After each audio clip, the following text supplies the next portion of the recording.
Third-person multiple point of view is like juggling flaming swords while riding a unicycle, and like 90% of new writers are doing it wrong. Are you bouncing between characters mid-scene without warning? Are all of your point of view characters sounding exactly the same? Are you adding new viewpoints just because you love a character? If any of this sounds familiar, let's fix that. If you're new here, my name is Brianna and I post writing videos every week on character development, world building, and other writing related things. I also make easy to use writing workbooks on my Etsy shop, so check it out if you're interested and feel free to follow me on Threads and Instagram. All links are in the description below. Last week I covered third-person limited perspective and you guys really liked it. Thank you so much for all the love on that video, and to all of my new subscribers, welcome to the book.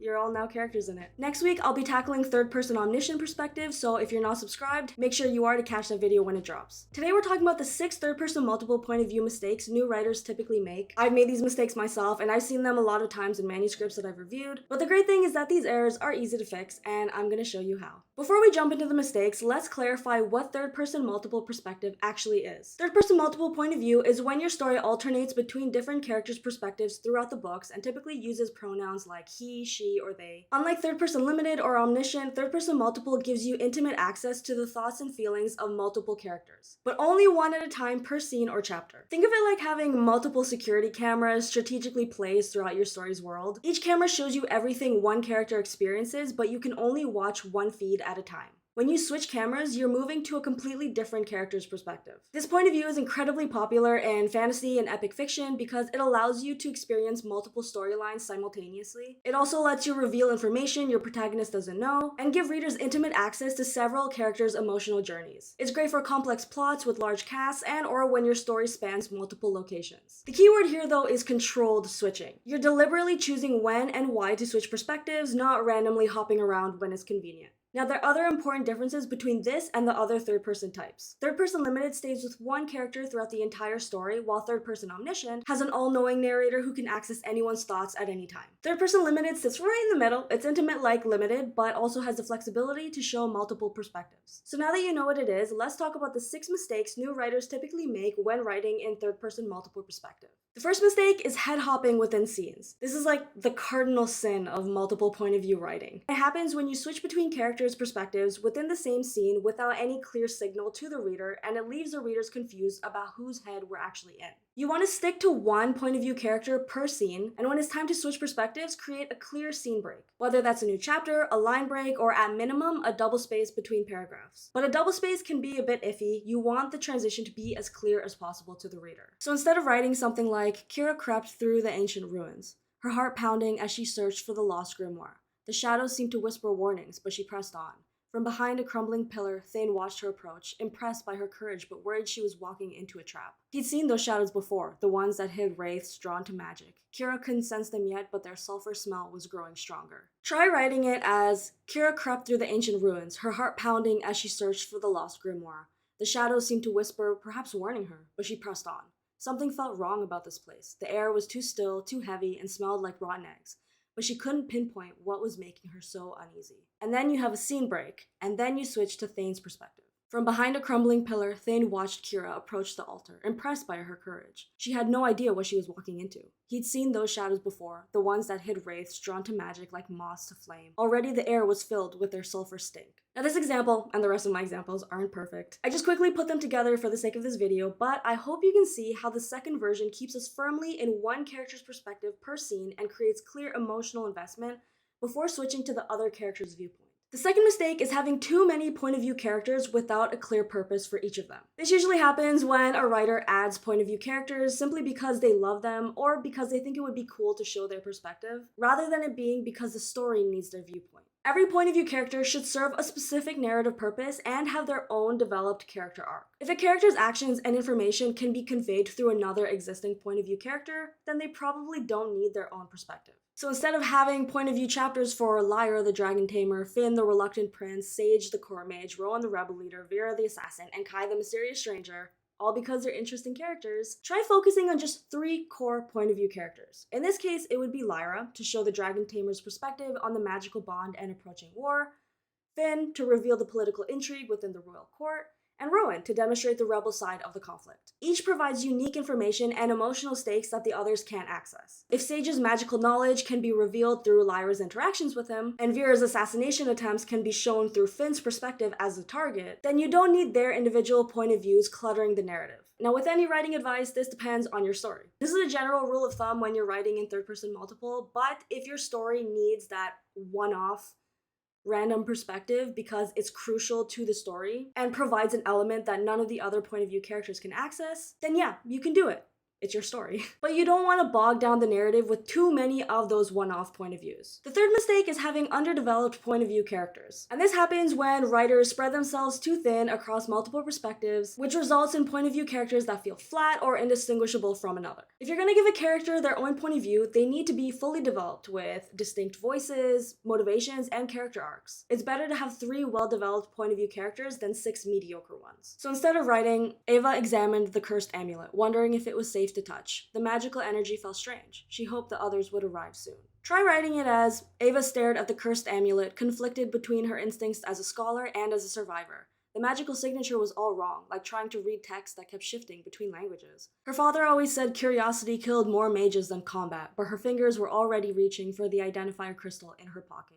If she could just identify the curse before the others arrived, maybe she could prove that she belonged on this expedition after all. This version shows Ava's specific background as a scholar, her personality, internal conflicts, and unique way of approaching problems, which makes her feel like a real person rather than a generic fantasy character. The fourth mistake is having weak or confusing point of view transitions. This happens when you don't clearly signal to the readers that you've switched to another character's perspective, or when your transitions feel jarring or unmotivated. You want to make your point of view transitions obvious and meaningful. Start new point of view sections with the character's name or any other clear indication of who we're following, like including their name within the first sentence of the new scene or adding their name in the chapter header. And then you want to ensure that each switch serves the story. Instead of ending one scene with tension and then immediately jumping to a completely unrelated character doing something mundane that doesn't have any connection or clear reason for the switch, try creating purposeful transitions that either escalate tension, reveal new information, or show the consequences of previous scenes. For example, ending Kira's chapter with her discovering the grimoire is missing, and then switching to Thane's POV as he watches the thieves who stole it disappearing into the forest. That is a logical progression from one scene to the next. Each point of view switch should feel like the next logical piece of the puzzle, not just a random aside or interruption. Now, your scenes don't have to follow each other in a chronologically linear way, but you don't want the switch to feel confusing. Like, you don't want to have a super intense, crazy scene, this crazy fight scene happening, and the character sees a sword coming towards his abdomen, and then all of a sudden the scene switches to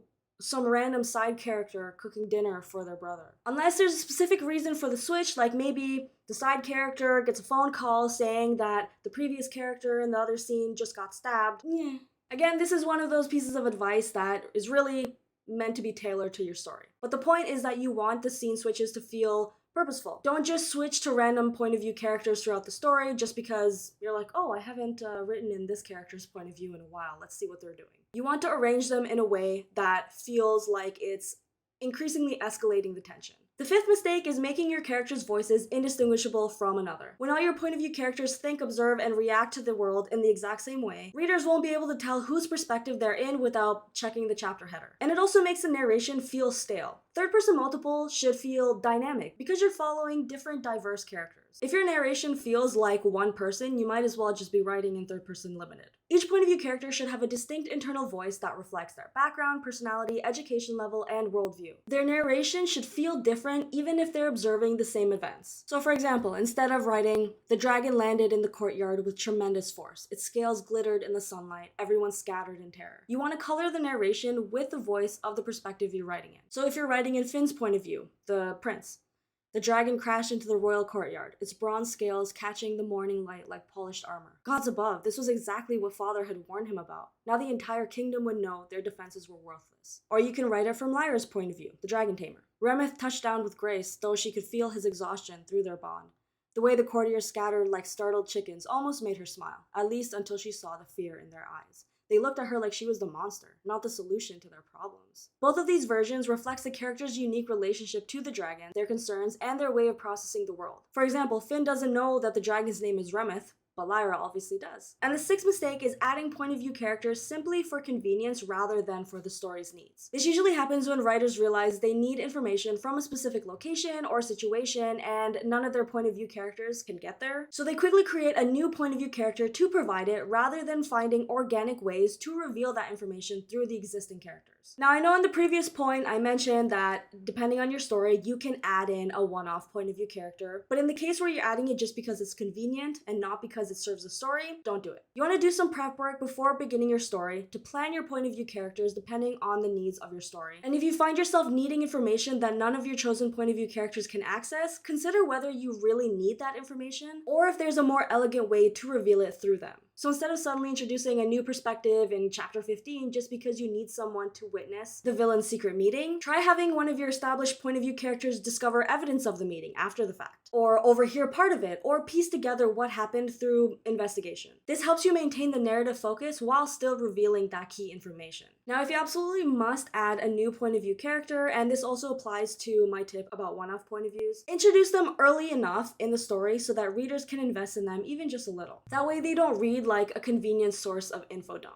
They don't need to consistently appear through the story, but you want to sprinkle in tiny mentions of them here and there, like one sentence occasionally. Maybe have them appear in a chapter or a scene one time, two times, whatever. Now there are lots of fantastic books that do third-person multiple narration really well, including Game of Thrones by George R.R. Martin, Legends of the First Empire series by Michael J. Sullivan, which I will never stop raving about. You need to read the series if you haven't read it. Please. I don't know anybody else who's read this series, and I'm desperate to talk about it. The Heroes of Olympus series by Rick Riordan, the Wheel of Time series by Robert Jordan and Brandon Sanderson, and the Broken Earth trilogy by N.K. Jemisin, which I also talk about quite a lot. It's a really good trilogy. What makes these examples work is that these authors understand that third-person multiple is all about using the perspectives strategically to better their world building, connect readers to more than one character, cement the story's emotional impact, and reveal information in the most compelling way possible. So here are my top tips for mastering third-person multiple narration. Plan your point of view characters strategically. Choose your perspectives based on your story's needs, not just because you like them. Each should provide unique access to plot, information, or emotional stakes. 2. Develop distinct voices. Each point of view character should think, observe, and react differently in a way that reflects their personality, background, and worldview. 3. Create clear transitions. Use scene breaks, chapter breaks, or other clear signals when switching perspectives, such as adding a hashtag or 3 asterisks between scenes, or a custom icon if you want, and make sure that each switch serves your story, your plot, and feels like a logical progression toward the end of the story. And 4,